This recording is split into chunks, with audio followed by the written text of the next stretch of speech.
दोस्तों आज का हमारा टॉपिक है G20 सम्मेलन क्या होता है और ऐसे समूह को बनाने की क्यों जरूरत पड़ती है। शुरू करने से पहले एक बार फिर गोरिया कॉन्सेप्ट एजुकेशन में आपका स्वागत है। चलिए दोस्तों शुरू करते हैं। दोस्तों G20 सम्मेलन यानी ग्रुप ऑफ 20 समिट जो अंतर्राष्ट्रीय आर्थिक सहयोग का एक प्रमुख मंच है। यह सभी प्रमुख अंतर्राष्ट्रीय आर्थिक मुद्दों पर वैश्विक संरचना और अधिशासन निर्धारित करने और उसे मजबूत करने में महत्वपूर्ण भूमिका निभाता है। दोस्तों यह एक 20 देशों का एक ग्रुप है जो वर्ल्ड बैंक और इंटरनेशनल मॉनेटरी फंड के प्रतिनिधि भी हैं। इन देशों में यूरोपियन यूनियन सहित बाकी 19 देश और शामिल हैं। दोस्तों ग्रुप G20 को बनाने का मुख्य उद्देश्य है ग्लोबल इकोनॉमी, आर्थिक स्थिरता और जलवायु परिवर्तन जैसे मुद्दों पर सभी देशों को एक मंच पर लाना है। दोस्तों इस समूह की ताकत का अंदाजा इससे लगाया जा सकता है। इन देशों की ग्लोबल बिजनेस में हिस्सेदारी 75%, ग्लोबल इन्वेस्टमेंट में हिस्सेदारी 85%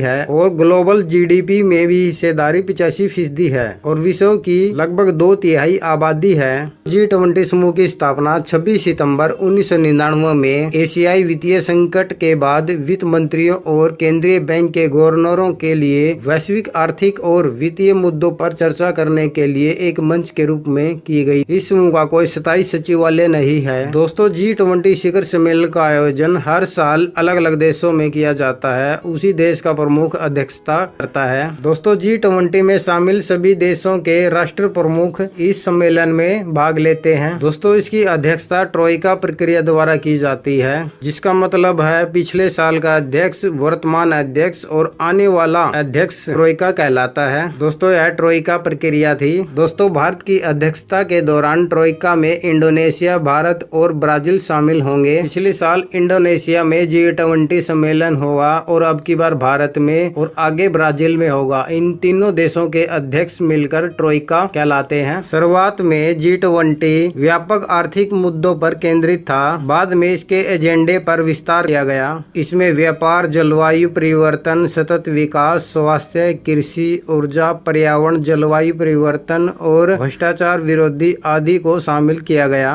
दोस्तों यह समूह 2 हिस्सों में काम करता है। पहले हिस्से या ट्रैक को हम फाइनेंशियल यानी वित्त ट्रैक कहते हैं। वित्त मंत्री और सेंट्रल बैंक के गवर्नर वित्त ट्रैक का नेतृत्व करते हैं। इसमें फाइनेंशियल रेगुलेशन, राजकोषीय मुद्दे और करेंसी को लेकर काम होता है। और इसका दूसरा ट्रैक शेरपा होता है। इस हिस्से में राजनीतिक जुड़ाव, भ्रष्टाचार के खिलाफ विकास, ऊर्जा जैसे मुद्दों पर काम किया जाता है। शेरपा ट्रैक का नेतृत्व शेरपा द्वारा किया जाता है। शेरपा पक्ष की ओर से G20 प्रक्रिया का समन्वय सदस्य देशों के शेरपाओं द्वारा किया जाता है। ये शेरपा नेताओं के निजी प्रतिनिधि होते हैं। ये बातचीत और विवादों को सुलझाने में अहम भूमिका निभाते हैं। दोस्तों G20 के सदस्यों के बारे में पढ़ लेते हैं। इस ग्रुप यानी G20 में शामिल देश हैं अर्जेंटीना, ऑस्ट्रेलिया, ब्राजील, कनाडा, चीन, France, Germany, Bharat, Indonesia, Italy, Japan, Korea गणराज्य, मैक्सिको, रूस, सऊदी अरब, दक्षिण अफ्रीका,